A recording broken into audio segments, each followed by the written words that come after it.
Witam wszystkich. Dzisiaj wykorzystamy poprzednią lekcję, a więc równanie w ruchu prostoliniowym jednostajnie przyspieszonym, jednostajnie opóźnionym do rozwiązywania dość trudnych zadań. To jedno zadanie, to drugie, które później tam dokończycie, było na jednej z matur, chyba próbnych jednak, no ale widać, że jest to zadanie już na poziomie maturalnym. No i zacznijmy w takim razie od razu. Więc temat lekcji: równanie ruchu, rozwiązywanie zadań. No i zadanie pierwsze. U podnóża stoku o kącie nachylenia beta wystrzelono z prędkością V0 pod kątem alfa pocisk. Oblicz, w jakim miejscu pocisk uderzył o stok. I teraz musimy to narysować, czyli tu poziom, ten kierunek poziomu powiążemy z osią X, kierunek pionowy z osią Y i to jest nasz stok pod kątem beta względem poziomu. Powiedzmy jakaś taka góra, tak? Płaska, wznosząca się. I u podstawy tego stoku wystrzelono pocisk z prędkością V0 pod kątem alfa. No i to jest rzut ukośny, to końcówka lekcji poprzedniej. Więc ciało się porusza torem, który jest odwróconą parabolą, jeżeli pominiemy upór ruchu, i w pewnym miejscu pocisk uderza o ten stok. I chcemy wiedzieć właśnie, w jakim miejscu. My właściwie obliczymy współrzędną położenie x tego punktu, czyli współrzędną tego położenie x-ową tego punktu właśnie względem osi x. Znaczy, oczywiście będzie można również obliczyć współrzędną y-ową. Wystarczy ten obliczony x wstawić do wzoru na równanie tej prostej albo na równanie tej krzywej. No i właśnie, co należałoby wcześniej zrobić? No, najpierw trzeba byłoby napisać właśnie, jaką mamy koncepcję rozwiązania. Jeżeli potrafimy ułożyć równania ruchu dla rzutu ukośnego, to później, w końcu lekcji poprzedniej, nauczyliśmy się zapisywać równanie tej krzywej, czyli równanie linii, która jest torem w rzucie ukośnym. No ja przypomnę szybciutko z lekcji poprzedniej ten wzór wyprowadzony. Już moment. O, to jest lekcja poprzednia o rzuciu ukośnym. I przypomnę, jak to robiliśmy. Zapisaliśmy równanie ruchu dla kierunku poziomego. W tym kierunku nie ma przyspieszenia, czyli tylko ten drugi wyraz występuje z prędkością początkową. Tą prędkością jest V0x, a w przypadku ruchu w kierunku pionowym występuje przyspieszenie. Ten wektor jest przeciwny do osi Y.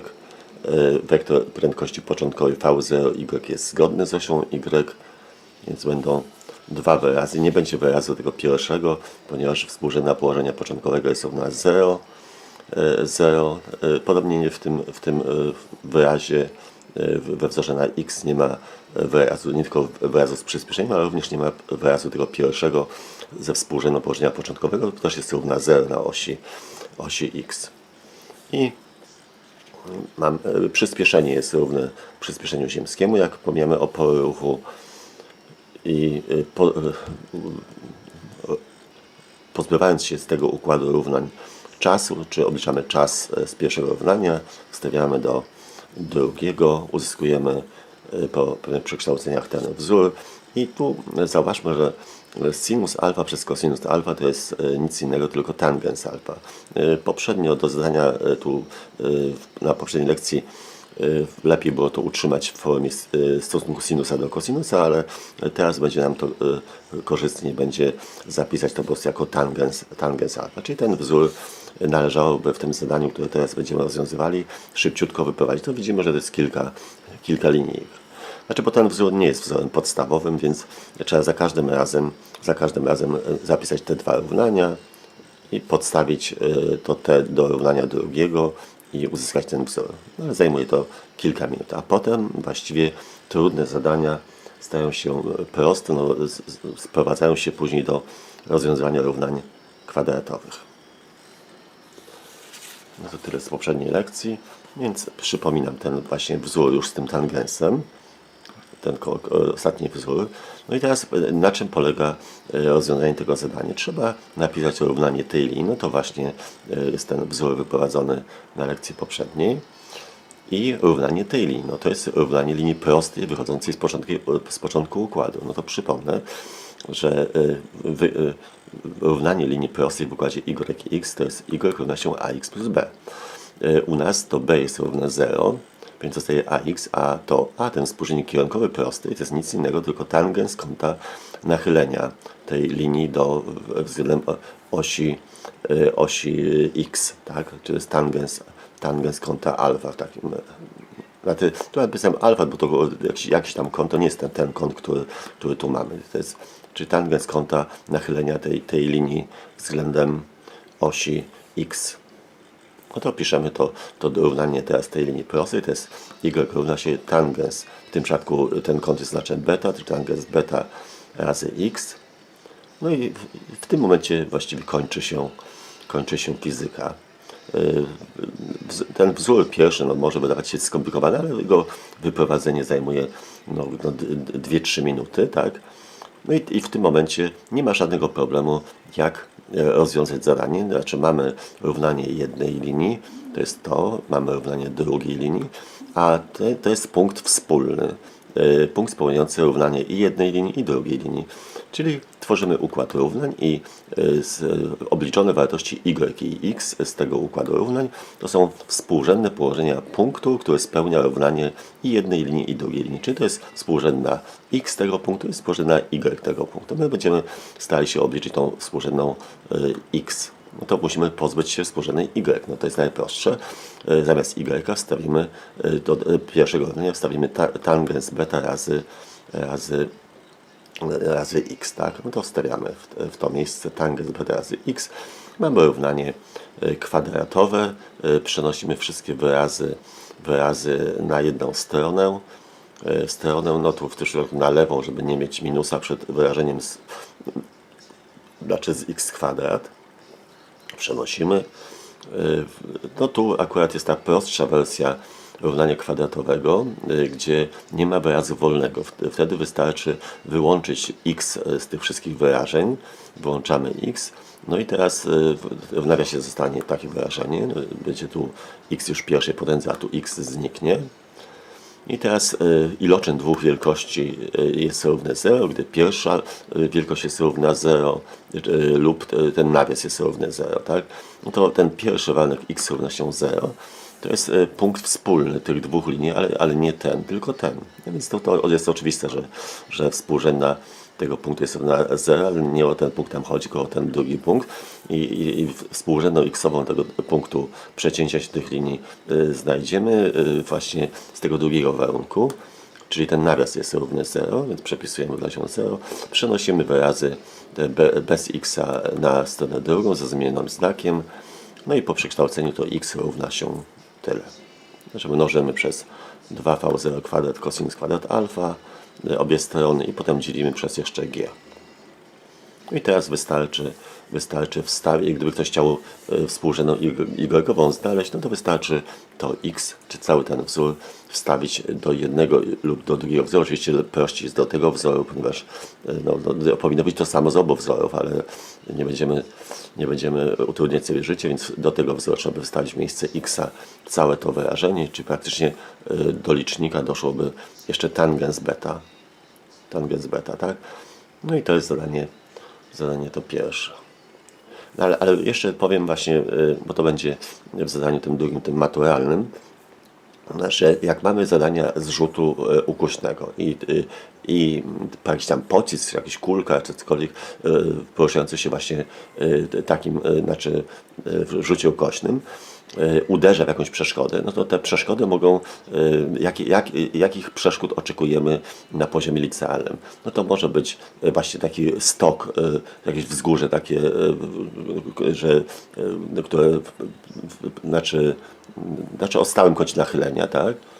Może być jakaś pionowa ściana albo jakaś pozioma platforma. No to ważne, żeby umieć napisać równanie tej drugiej linii. No bo równanie tej linii, no to jest właśnie to, tak? Za każdym razem będzie to równanie. Natomiast równanie linii prostej, wychodzącej z porządku układu, to byłoby właśnie to, co tu jest, tak? Gdyby to była linia pionowa, jakaś taka ściana pionowa, w którą uderza ten pocisk, no to równanie, na przykład gdyby to była w tym miejscu ściana taka, tu gdyby wartość na przykład była równa 10 dla x, tak? I teraz ściana wznosząca się, no to równanie tej ściany, tej linii, to byłoby x równa się 10. W zależności teraz od tej wartości. A gdyby to była taka platforma równoległa do osi x, no na przykład tu byłoby 20 w tym miejscu i na poziomie x równa się, y równa się 20, taka platforma, w którą uderza to ciało rzucone ukośnie, no to równanie takiej linii poziomej to jest y równa się 20. Tak? Czyli 3 przypadki możemy spotkać w zadaniach, albo y równa się tangens tego kąta nachylenia razy x, lub x równa się jakiejś liczbie, albo y równa się jakiejś liczbie. No jak w innych raczej zadań nie oczekujemy tego typu. No to teraz zadanie to już ważniejsze, chociaż wszystkie zadania są ważne. Tu będziecie musieli sobie dokończyć później. Dobrze. I zadanie kolejne. Właśnie takie zadanie tam było na jednej, dokładnie to właśnie takie na jednej z matur, tylko o ile ja pamiętam, nie wiem czy to na maturze próbnej, chyba na maturze próbnej z operonem, o ile pamiętam, ileś lat temu. Więc czytam te zadania. Pod kątem alfa równa się 45 stopni wystrzelono pocisk. Wzniósł się on na wysokość duże H równa się 100 metrów, a później uderzył w platformę umieszczoną H przez 4 niżej od miejsca wystrzelenia pocisku. Oblicz zasięg rzutu. No i wypiszmy dane. Alfa to jest 45 stopni, to H to jest ta maksymalna wysokość, ale oni tak znaczy dużym H, więc musimy się dostosować. H równa się 100 metrów. No i teraz jaka jest w ogóle koncepcja rozwiązania?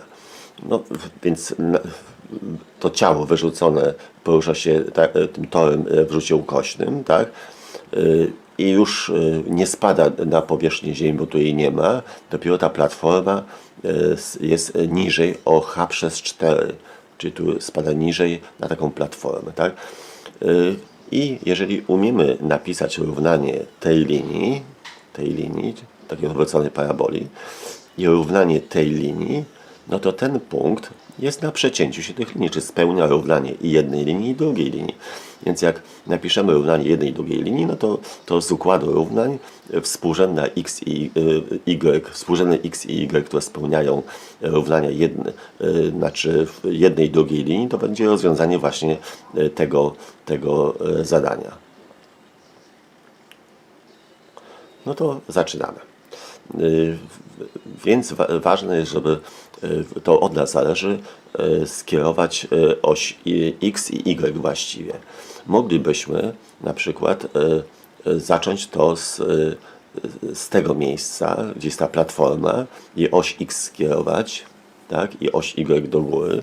Wtedy współrzędna y tego punktu byłaby 0, to byłoby h przez 4, a tu byłoby h plus h przez 4.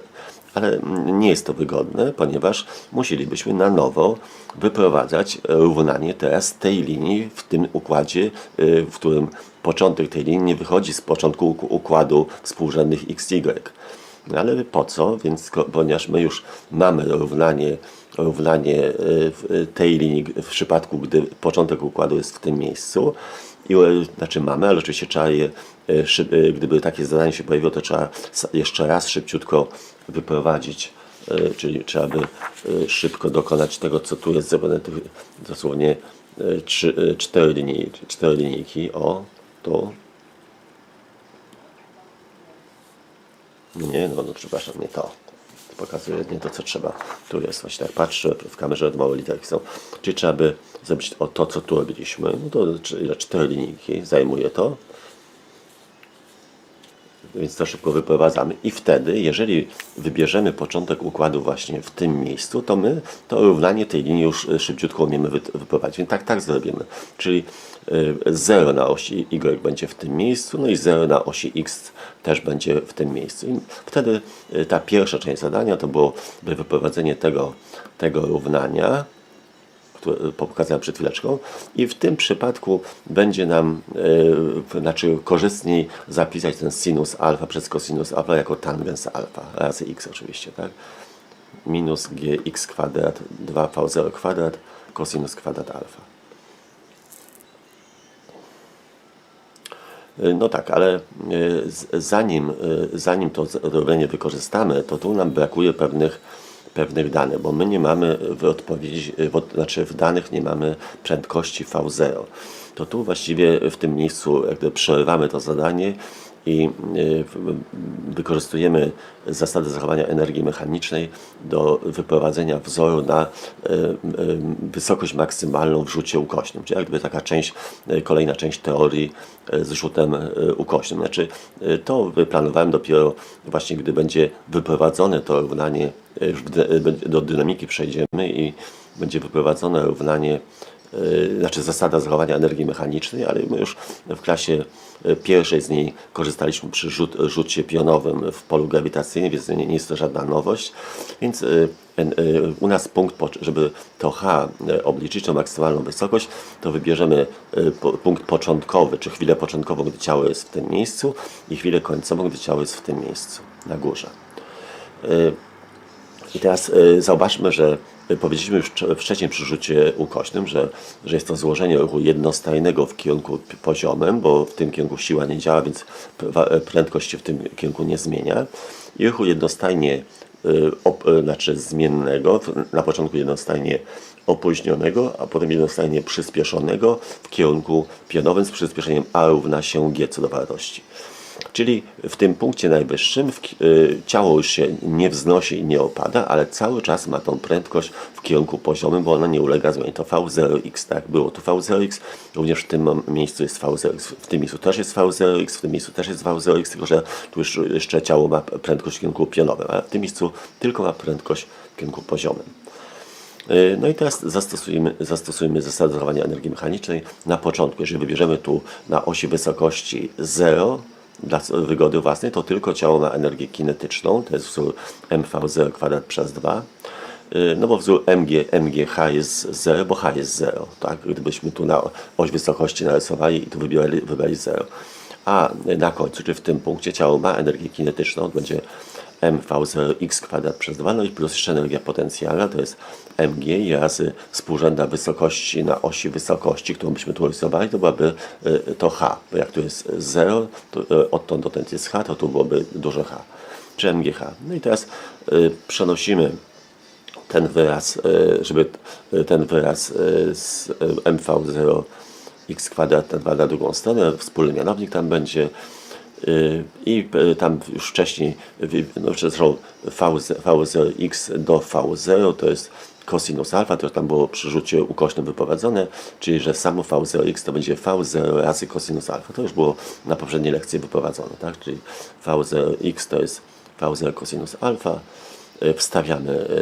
Wstawiamy teraz w to miejsce właśnie, w to miejsce wstawiamy właśnie v0 razy cosinus alfa, podnosimy do kwadratu, wyłączamy v0 kwadrat przed nawias i tu pojawi się w nawiasie 1 minus cosinus kwadrat alfa, to jest nic innego tylko sinus kwadrat alfa z jedynki trygonometrycznej. I z tego równania, które tu mamy, obliczymy v0 kwadrat, bo właśnie do tego wzoru tu nam będzie potrzebne to v0 kwadrat. Bo kąt alfa jest podany, więc wszelkie funkcje trygonometryczne będziemy znali. Więc v0, jak przekształcimy sobie ten wzór, h równa się temu, to będzie v0 kwadrat, to teraz 2g przejdzie obok h i do mianownika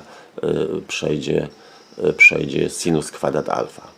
I to v0 kwadrat wstawimy tu do mianownika, żeby pozbyć się niewiernej. No i wstawiamy w takim razie. No to właśnie zastąpiliśmy sinus alfa przez kosinus alfa tangensem i w miejsce v0 kwadrat wstawiamy to wyrażenie. Wstawiłem. Zauważam, że coś nam się poskraca. Znaczy no jeszcze g z g się skróci. 2 razy 2 to będzie 4. Więc na razie to zrobiłem. A teraz dzielenie przez ułamek to jest mnożenie przez odwrotność, czy ten sinus kwadrat alfa. Sinus kwadrat alfa przejdzie do licznika, więc tu przeszedł ten sinus kwadrat alfa, a sinus alfa przez cosinus alfa to jest nic innego, tylko tangens alfa, aż do kwadratu są obie te wielkości, to będzie tangens kwadrat alfa, czyli w liczniku będzie tangens kwadrat alfa, bo sinus alfa przez cosinus alfa to jest tangens, a tu już są do kwadratu, czyli właściwie to można by zapisać jako sinus alfa przez cosinus alfa w nawiasie do kwadratu, to będzie inaczej tangens kwadrat alfa. No i mamy równanie. No właściwie w tym momencie no, wszelkie trudności, znaczy nie, jeszcze się nie kończą trudności, ale jeśli chodzi o sposób rozwiązania, to już jest coś banalnego, bo mamy równanie tej linii, to teraz jeszcze trzeba napisać równanie tej linii. No, to jest linia równoległa do osi x, no to równanie tej linii to jest y równa się minus h przez 4. No to piszemy równanie tej drugiej linii. Bierzemy właśnie teraz to jako układ równań. O. Mamy układ równań i punkty, które spełniają równanie jednej i drugiej linii, to są punkty ten i ten, który tu nie jest widoczny, bo tą linię byśmy tu przedłużyli, to po tej stronie dla ujemnych wartości x te linie się, ta odwrócona parabola i ta linia y równa minus h przez 4 by się tu przecięły po tej stronie, ale my szukamy rozwiązania tego dodatniego, także jak odrzucimy te, potem będzie równanie kwadratowe i które będzie miało dwa rozwiązania, czyli dwa miejsca zerowe, ale my odrzucimy tą mniejszą wartość, tą ujemną, ponieważ to jest to rozwiązanie, którego nie szukamy. To jest punkt przecięcia się tej linii z tą linią tu po lewej stronie, której nawet nie zaznaczyłem nawet. Tak? No i teraz cała reszta to jest czysta matematyka. Tu czeka Was właśnie dokończenie tego zadania, właśnie ta część matematyczna za chwileczkę. Więc co? Chcemy mieć równanie z jedną niewiadomą, pozbywamy się y, czy zamiast y stawimy minus h przez 4. Już mamy równanie kwadratowe i my tu dwie rzeczy zrobimy. Tu można już nawet w tej formie rozwiązywać, ale my pomnożymy przez 4, żeby troszkę uprościć sobie ten zapis. Nawet można by się uwziąć, żeby nie mieć mianowników, pomnożyć 4h, ale wtedy to h dwa razy się pojawi, ale też tak można. Ja nawet tak robiłem, że pomnożyłem przez 4h obie strony, ale tu pomnożę przez 4 tylko. I przenoszę na lewą stronę wszystkie wyrazy, dlatego żeby ten wyraz, gdzie jest x w kwadracie, żeby był z plusem. Tak dla własnej wygody akurat. Tak zwykle, przy równaniach kwadratowych tak zwykle robię, ale jak ktoś by się uwziął, to wcale nie musi, może na prawą stronę przenieść, ale wtedy musiałby uważać, że to współczynnik ten a w równaniu ax kwadrat plus b, że jest ujemny. Tak? No więc przenoszę na lewą stronę i mamy równanie kwadratowe, równa się 0, no to muszę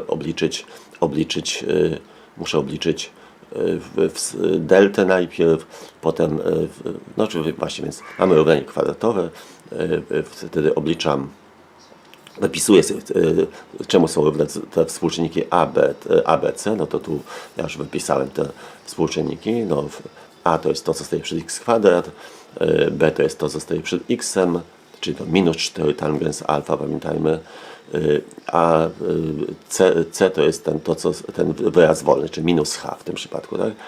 No i często jak się oblicza te pierwiastki równania kwadratowego, obliczamy deltę b kwadrat minus 4ac, i potem my z tych dwóch pierwiastków wybieramy ten większy, czyli nie tam, gdzie będzie minus b minus pierwiastek z delty przez 2a, tylko minus b plus pierwiastek z delty. Potem to z minusem to jest to rozwiązanie, które nas tu nie interesuje, czy punkt przecięcia się tej odwróconej paraboli z tą prostą y równa się minus h przez 4.